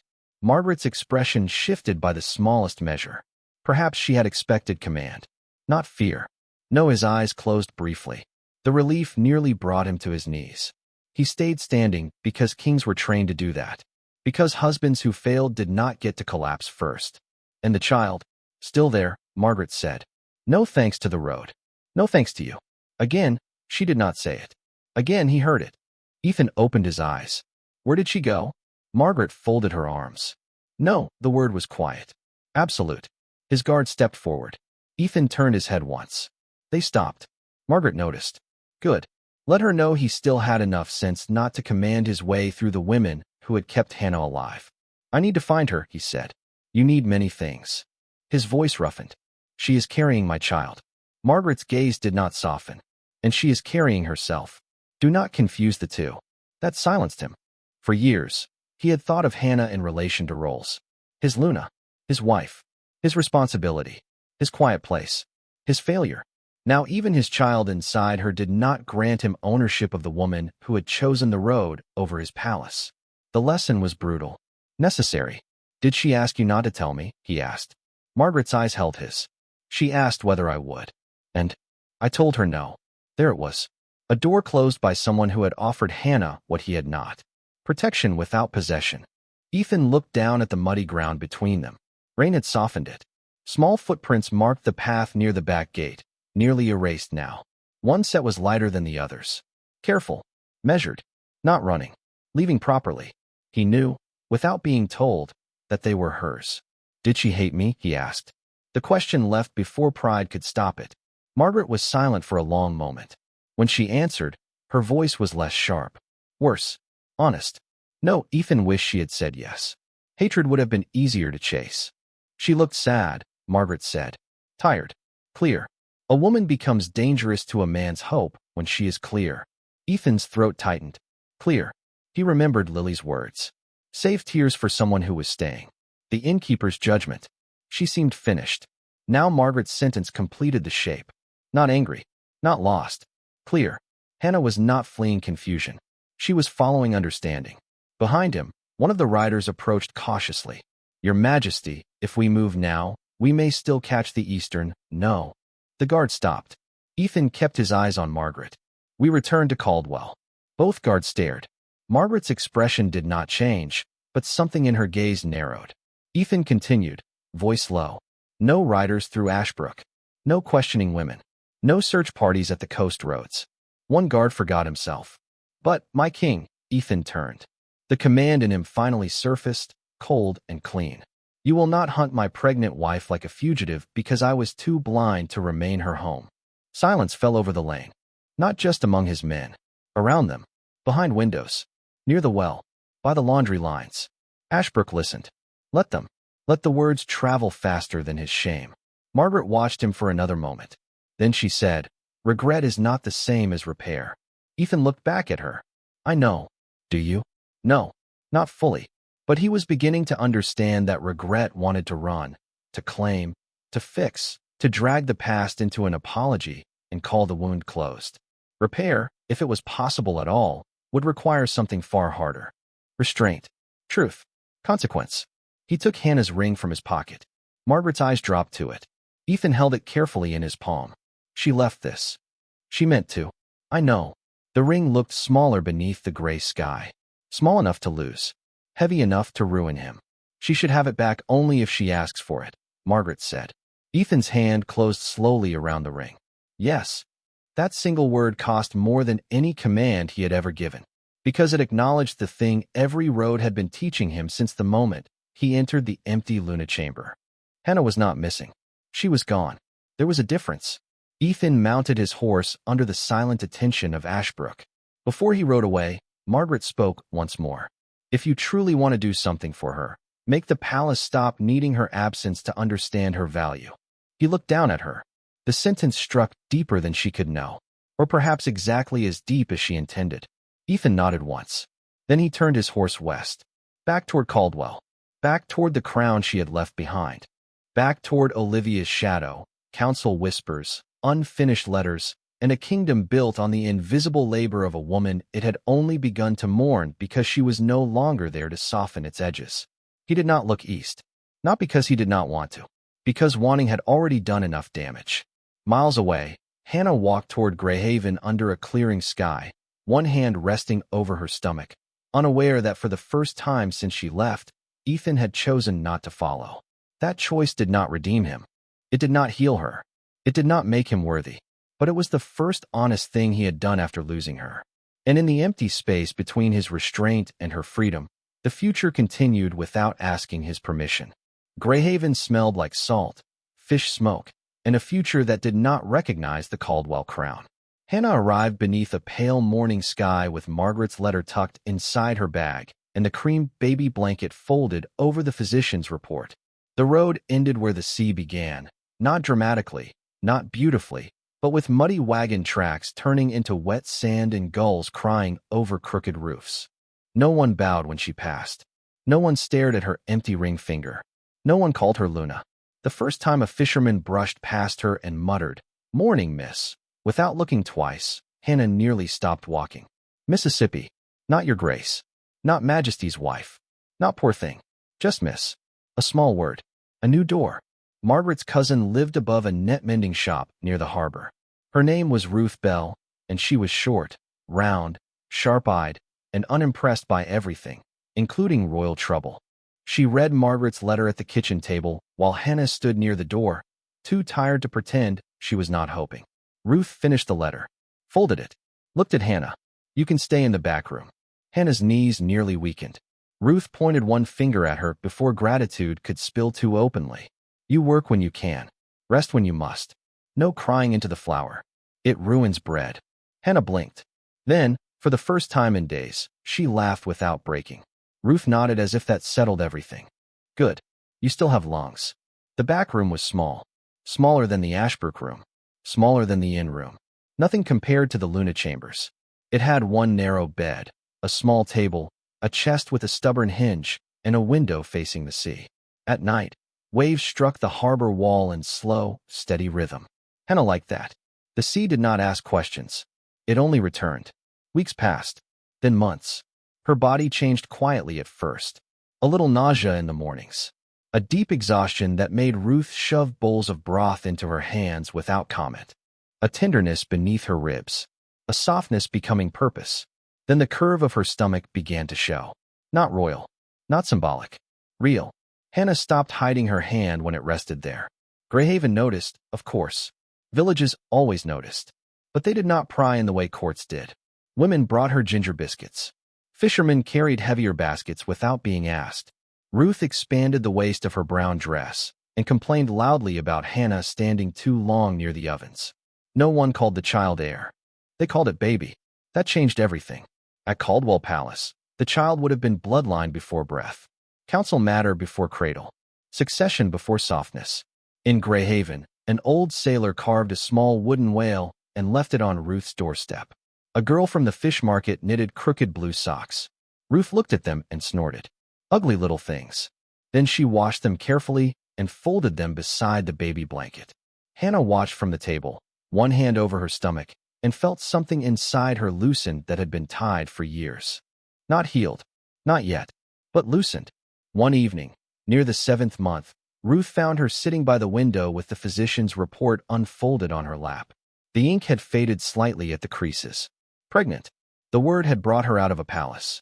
Carried her through rain, tunnels, inns, creek stones, Ashbrook, and into this room above the harbor. Ruth set down a cup of tea. "You still read that thing?" Hannah touched the paper gently. "Sometimes I need to remember the first moment.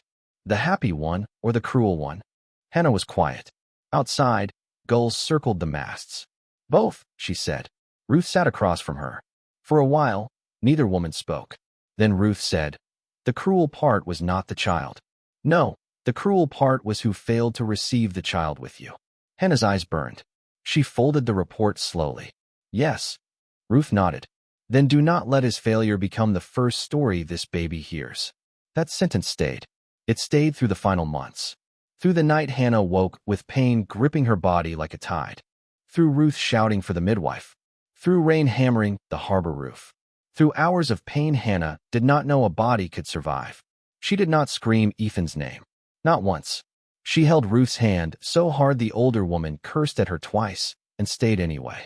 Near dawn, as the sky turned silver over the sea, Hannah Miller gave birth to a son. He came into the world red-faced, furious, and alive. The midwife placed him on Hannah's chest. For one breath, everything stopped again, just as it had in Dr. Harlan's office. But this time, the miracle made sound. A thin, angry cry. Hannah sobbed then. Fully. Finally. Not for Ethan. Not for the palace. For the child who had crossed every road with her and arrived anyway. Ruth wiped her eyes with the corner of her apron and pretended she had not. What's his name? The midwife asked. Hannah looked down at the baby. Dark blonde hair. Tiny clenched fists. A mouth already annoyed by the world. And eyes, when they opened for half a second, gray-blue enough to make her heart ache. Ethan's eyes. No. His own. Hannah kissed his forehead. Noah, she whispered. Noah Miller. Not Caldwell. Not yet. Maybe not ever. The name settled into the room like a promise. Years moved differently after Noah. Not easily. Never easily. But honestly, there were long nights, fevers, unpaid bills, bread flour on Hannah's sleeves, and moments when loneliness found her after the child slept. There were mornings when Noah laughed at gulls, afternoons when he ran barefoot across the harbor planks, winters when Hannah held him close and told him stories about brave wolves who learned kindness before power. She never told him his father was dead. She never told him his father was cruel. She told him only this: some people make choices before they understand what they are losing. Noah would frown every time. That is silly. Hannah would kiss his hair. Yes, she would say. It is. 7 years passed. Noah grew into a bright, stubborn boy with sea wind in his hair, questions in his mouth, and Ethan Caldwell's eyes looking out from a face Hannah had loved before it even had shape. Hannah became known in Greyhaven as Mrs. Miller, though no husband appeared and no one with sense asked twice. She baked for Ruth, kept accounts, helped mothers write letters to sons at sea, smiled more than she expected. Some evenings, she still touched the bare place on her finger where the ring had once rested. Not because she wanted it back, because scars sometimes reminded the skin what it survived. On Noah's 7th birthday, Ruth placed the crooked blue socks on the table, far too small now, and said, "One day that boy will ask harder questions." Hannah watched Noah outside, chasing gulls with a wooden sword. "I know. You ready?" Hannah smiled faintly. "No," Ruth snorted. "Good. Honest mothers are rarely ready." That night, Hannah opened the old chest. At the bottom lay the physician's report, the cream baby blanket, Lily's torn map, Naomi's herb string, and Margaret's letter. Proof of every woman who had helped her become more than a woman running away. She touched each one, then closed the chest. The past did not need to live on the table, only be reachable when truth required it. Far inland, Ethan Caldwell remained king. Hannah knew that. News arrived sometimes with merchants. Caldwell Palace had changed. Olivia Hart had left within the year. The council had lost power. The Alpha King had never remarried. He funded midwife houses across the Southern Territories and established safe passage laws for women leaving unsafe homes. Ruth had read that last notice aloud with one eyebrow raised. "Regret with paperwork," she had said. Hannah had not answered, because part of her was glad, and part of her knew goodness done late did not erase harm done on time.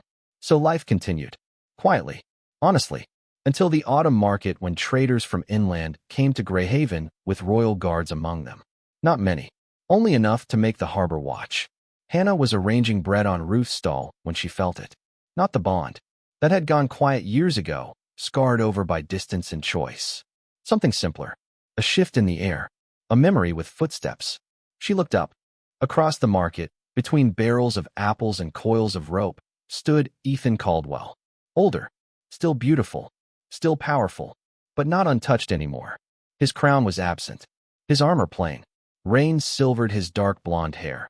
and in his hand, closed tightly as if 7 years had not taught him how to let go, was her wedding ring. Noah ran back to the stall at that exact moment, laughing, cheeks flushed from the cold. He stopped beside Hannah and followed her gaze. Ethan's eyes dropped to the boy. The market sound thinned. Hannah felt the moment recognition struck him. Not suspicion, not calculation. Recognition. The same gray-blue eyes. The same stubborn chin. The living shape of the future he had once failed to receive. Noah leaned against Hannah's side. "Mom," he whispered, curious and unafraid. "Who is he?" Ethan heard it. She knew he did. The ring in his hand trembled. Hannah placed one steady hand on her son's shoulder. For 7 years, she had prepared for many questions. None felt like this. Across the market, Ethan Caldwell looked at the child he had never held, then at the woman he had not followed, and all the power in him became useless. Hannah breathed once, then answered softly, "Someone from before you were born." For 7 years, Ethan Caldwell had imagined what he would say if he found Hannah again. The words had changed with time. At first, they had been commands. "Come home." Then explanations. "You misunderstood." Then apologies. "I was wrong." Then silence, because eventually even regret learned it was not entitled to an audience. But standing in the Greyhaven market with rain on his hair, Hannah's wedding ring in his hand, and a 7-year-old boy staring at him with his own eyes, Ethan discovered that every prepared word was useless. Noah. He did not know the name yet. Still, his heart knew the shape of him. The boy stood beside Hannah with one hand curled into her skirt, not afraid exactly, only curious. His dark blonde hair had been cut unevenly above his ears. His cheeks were round from childhood and cold sea air. His gray-blue eyes moved from Ethan's face to the ring in his hand, then back to his mother. "Mom?" the boy asked again. Hannah's hand rested on his shoulder. Steady, protective, not possessive. There was a difference. Ethan had spent 7 years learning that difference too late. "He is someone from before you were born," Hannah said. Her voice was soft, not trembling, not cruel. Softness had always been her most dangerous strength. It made men underestimate the steel beneath it. Noah frowned at Ethan. "Do we know him?" Hannah looked at Ethan then. Fully. For the first time in 7 years, her eyes met his without waiting for anything. That hurt more than hatred would have. "No," she said. "Not yet. Not yet." The two words entered Ethan carefully. They were not forgiveness. Not an invitation. Only a door that had not been nailed shut. He did not move toward them. Every instinct in his body wanted to. The wolf beneath his skin recognized blood. Recognized mate. Recognized the child that should have been raised in his arms and taught his first steps across palace floors. But the man had learned restraint at the edge of Ashbrook. So he stayed where he was. Across the market. Far enough that Hannah would not have to step back. Far enough that Noah's first memory of him would not be a stranger forcing closeness because blood had made him arrogant. "Hannah," Ethan said. Her name felt different now. Not wife. Not Luna. Not mine. Just Hannah. The woman who had carried herself out of his kingdom. The woman who had survived him. Noah glanced up at her. "He knows your name." "Yes." "Is he bad?" The question struck harder than any counsel accusation. Ethan's breath stopped. Hannah's fingers tightened once on Noah's shoulder, then loosened. She did not look away from Ethan. "He made a very bad choice," she said. "A long time ago." Noah considered that with the grave seriousness of a child deciding whether the world was fair. Did he say sorry? The market seemed to quiet around them. Perhaps people were watching. Perhaps they had always been watching. Ethan stepped forward once. Only once. Then stopped when Hannah's posture shifted. Good. He had seen it. He had obeyed it. "I have not said enough," he answered. Noah looked at him directly. "Then why are you here?" "Because I loved your mother too late. Because I heard her name in every empty hall. Because I held her ring for 7 years and still could not earn the right to return it. Because every law I changed was an apology she never had to accept. Because I did not know you existed until the day I understood I had lost you both. Because I am your father." The last sentence burned behind his teeth. He did not say it. Not here. Not like this. Not before Hannah chose how truth would enter their son's life. "I came," Ethan said slowly, "because I owed your mother something I should have given her years ago." Noah narrowed his eyes. "What?" Ethan opened his hand. The silver ring lay in his palm. Small, weathered, faithful in a way he had not been. Hannah looked at it. For one moment. The market, the rain, the sea, and the years all folded inward. She remembered the day he had placed it on her finger. She remembered removing it beside the Luna crown. She remembered thinking the ring belonged to the marriage, and the child belonged to freedom. Ethan held it out. Not close enough to force her to take it. Only enough to show the offering. I kept it, he said. Not because I thought it still gave me a claim. Because I did not know how to put down the proof of what I had broken. Hannah was quiet. Noah looked between them. What is it, he asked. A ring, Hannah said. Yours? It was. The answer did not wound her now. That surprised her. Once, the ring had felt like a missing limb. Then like a scar. Now it was only silver. A circle from a life that had ended before another began. Ethan's voice lowered. I should have protected your joy that day. Hannah's eyes flickered. He continued, each word measured, stripped of performance. You came to me carrying a future. I stood in front of the kingdom holding the past. I called it love loudly enough for you to believe me. Noah did not understand all of it. Ruth did. She stood behind the stall with her arms crossed and murder in her eyes. Ethan noticed. He respected her immediately. Hannah's face remained calm. You did love her, she said. The truth was not accusation. That made it worse. I loved what I remembered, Ethan said. And I used what stayed. Hannah inhaled softly. There it was. The sentence she had needed 7 years ago. Not as excuse. As confession. Ethan looked at Noah, then back to her. I will not ask you to return. Something moved through her expression. Not relief exactly. A recognition that he had finally begun the apology in the correct place. I will not ask for the palace, he continued. Or the ring. Or the name. Or anything he does not know how to give. Noah frowned. What name? Ethan's throat tightened. Hannah knelt beside her son. The motion was careful, practiced, maternal. She turned him gently toward her, brushing wind-tangled hair from his forehead. Noah, she said. Ethan closed his eyes for half a heartbeat. Noah. There it was. The name. His son's name. A life fully formed without him. Hannah kept her gaze on the child. This man is Alpha King Ethan Caldwell. Noah's eyes widened slightly. He had heard the name, then. Of course he had. In market news. In stories. In laws. In whispers from inland traders. Hannah took a slow breath. And he is also the man who helped make you. The market held still. Noah looked at Ethan. Not with wonder. Not with love. With a child's honest assessment of a stranger suddenly given a place in the story. My father, he asked. The word nearly brought Ethan to his knees. Hannah nodded once. By blood. Noah absorbed that. Then asked, by anything else? Ethan felt the question tear through every crown, title, army, and regret he had ever owned. By anything else? No, not yet. Maybe never.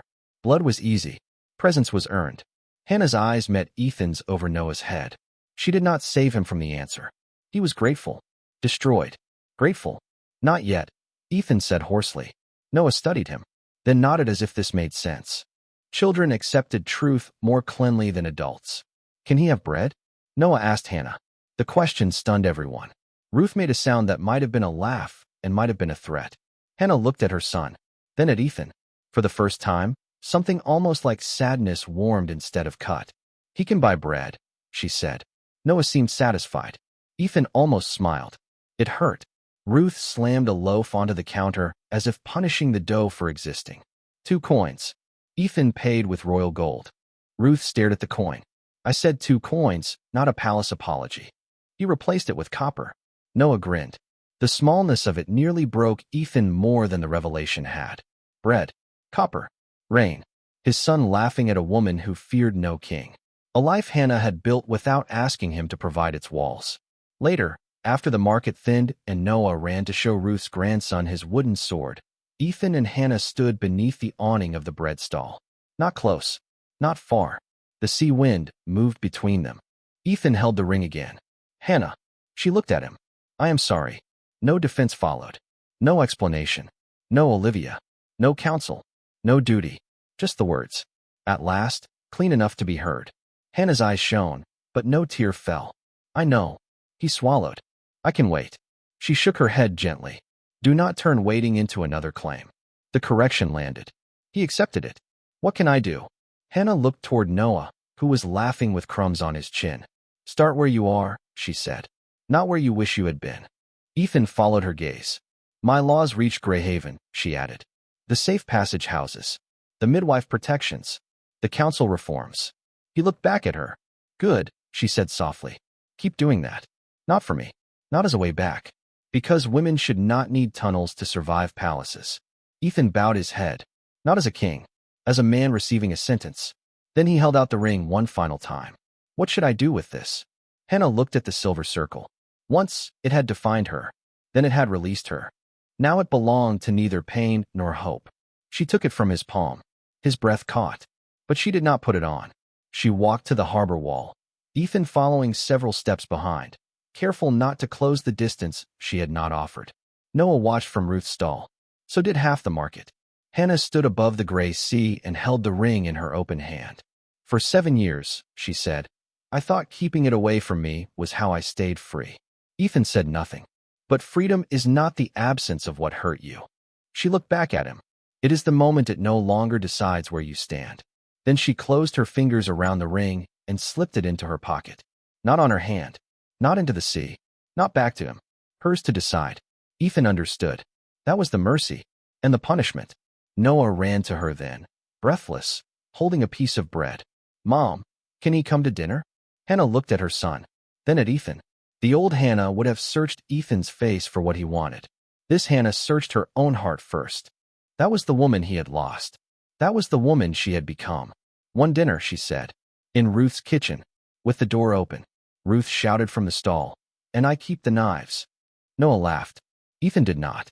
He bowed his head. Thank you. Hannah lifted one hand. Not forgiveness. Not welcome home. Only boundary. Do not thank me yet. He nodded. They walked back toward the stall together, not as husband and wife, not as King and Luna, not as a family restored by one apology, as 3 people standing at the difficult beginning of truth. That night, Ethan Caldwell sat at Ruth Bell's kitchen table and listened while his son talked about gulls, wooden swords, and how sea storms were better than inland thunder. He did not interrupt. He did not correct. He did not claim. He listened. Hannah watched him over the rim of her tea. Not softening. Not closing. Witnessing. Outside, Greyhaven waves struck the harbor wall in steady rhythm. Inside, Noah fell asleep halfway through dessert, his head on Hannah's lap, one hand still sticky with honey. Ethan looked at him as if learning prayer. Hannah placed her hand over her son's hair. For a moment, Ethan saw the entire life he had missed. First steps. First words. Fevers. Birthdays. Questions. Tears.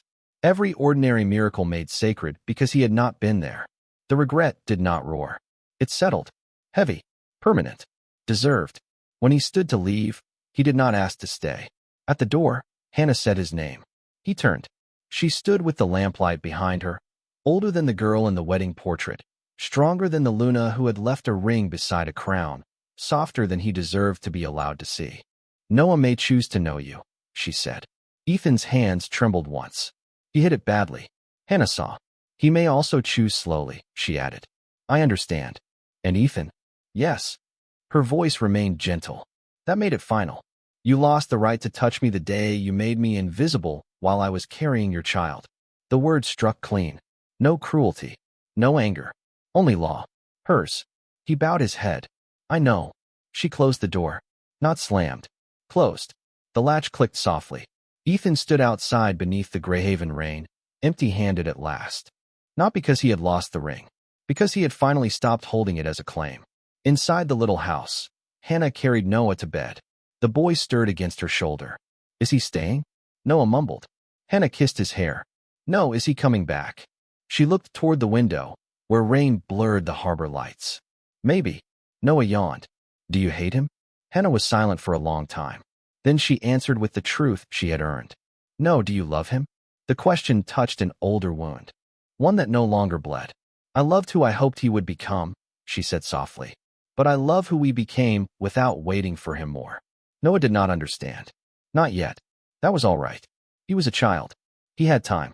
Hannah laid him beneath the cream baby blanket, the same one she had carried through tunnels, rain, inns, Ashbrook, and every version of fear that had tried to turn her back. Then she sat beside him until his breathing deepened. In the chest near the bed lay the physician's report, Lily's map, Naomi's herb string, Margaret's letter, and now the silver ring. Not hidden from shame. Kept as history. Proof that she had once run to share a miracle with a man who chose his past. Proof that she had smiled and walked away. Proof that the walk had not ended in loneliness. It had led here, to a sleeping child, to see wind, to a door she could open or close, to a name that belonged to her. Outside, far down the lane, Ethan Caldwell walked alone toward the inn, carrying no crown, no wife, no claim, only the first fragile permission to become someone his son might one day know. Too late for the marriage, too late for the pregnancy, too late for the first 7 years, but not too late to live with the truth. And inside the small Greyhaven room, Hannah Miller blew out the candle, rested one hand over Noah's blanket, and smiled. This time, the smile was not the end of a marriage. It was the beginning of a life that no longer needed to be chosen by a king to be worthy.